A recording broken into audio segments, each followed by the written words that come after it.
I wasn't supposed to be here. Not in this story, not on this stage, not in this field. I was born and raised in a Rajasthani business family. In my house, the holy trinity is investment, expansion, and ROI. Our dining table conversations are about commerce and market growth. Success is treated like ghee. If it's not visible and dripping off the edges, does it even count? And somehow, in a house built on this logic, I chose to surround my life around an art form you can't even hold. Music, Western classical music in India. An art form that didn't grow where I did. A language which is foreign to me. And yet, the 88 keys became the one thing I couldn't walk away from. Today, I find myself navigating three realities: a path my community doesn't have a map for, a musical tradition that is not native to my country, and resonance that stays long after the sound disappears. Hi, I'm Palak Chauhan. I'm 16 years old enough to spend 10 hours a day practicing a musical legacy that has lived through centuries. Yet, young enough for aunties to ask me, Beta, the music is lovely, but what's the real backup plan? MBA? Medicine? I was 5 when I started. Back then, it wasn't a grand vision. I was just a kid reaching for keys bigger than my hands, treating music like an after school hobby that would eventually fade with time. But some things stay. For me, it's the piano. Over time, this 500-pounder has become my mirror. It tells me I'm being lazy every alternate morning. I'm here today not as someone who has made it, but as a young girl who is still deep in the woods, realizing that the most durable things I'm building are not trophies, they're habits. The piano is a savage teacher. It has absolutely no interest in my mood swings, my excuses, and my 11-11 manifestations. It taught me early on that nothing meaningful is built quickly. When I step onto the stage for a performance, the lights dim and my story comes alive through the blacks and the whites. For the audience, my performance is the product.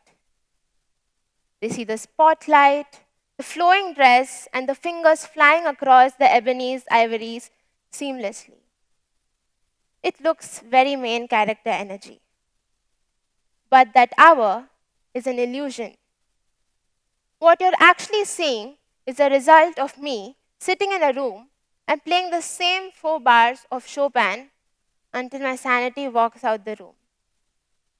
You're hearing the frustration of a 10-year-old self who just couldn't get her left hand speak to her right. And then comes the slow motion practice. It's musical surgery, literally. I remember one specific moment, bar 43 of Rebelle.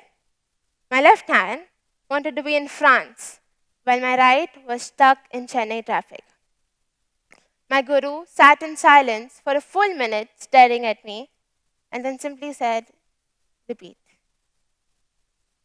In my world, there is no such thing as overnight success. You cannot hack a Rachmaninoff concerto or use AI to shortcut the strength needed in your 4th finger. There is a brutal honesty in the keys. They know exactly how much you slacked off on a Tuesday. To build something that lasts for an hour on stage, you have to pour in a foundation that takes decades to set. It's basically a slow cooker career in a microwave world. We live in an era of 15-second reels and instant dopamine. In that context, sitting with a 20-minute Beethoven sonata that requires undivided attention for 2 hours straight is an act of pure rebellion. Attention today is being wired to crave the new every 8 seconds. But the piano demands the old. It demands that you look at the same page of music for months until you finally see what's hidden between the notes. This is the social friction of my path. My friends are out, posting on Instagram, and moving at the speed of light, while I'm still on page 2 of a score which was written in 1804. People often ask me about the ROI of spending my youth chasing a perfect F sharp. They see a girl at the piano and think I'm practicing an instrument. I'm not. I'm building a capacity for depth, the discipline of focus, and the ability to endure the boring parts until the beauty begins to appear. Because repetition is boring until one day it becomes excellence. This is where music hardens into character. Great art is never imitation, it's interpretation. Two pianists can play the same Chopin nocturne and reveal completely different emotional worlds. Because the person interpreting the music matters. Their personality, history, psychology, and their culture matter. When I sit at the piano, I don't leave my identity at the door. I don't try to become from 19th century Vienna. I bring the chaos of the Chennai street and the resilient colors of my Rajasthani spirit. I bring the rhythmic complexities of my Indian roots, tempered with high intensity discipline of the Moscow Conservatory, a Russian piano tradition passed down by my Bengali guru. And somewhere between sound and silence, it turns into something honest. This is not identity confusion, it's synthesis. The future, I believe, belongs to people who can exist between worlds and build bridges where others see walls. For me, piano is that bridge between the traditions of my family and the global language of music.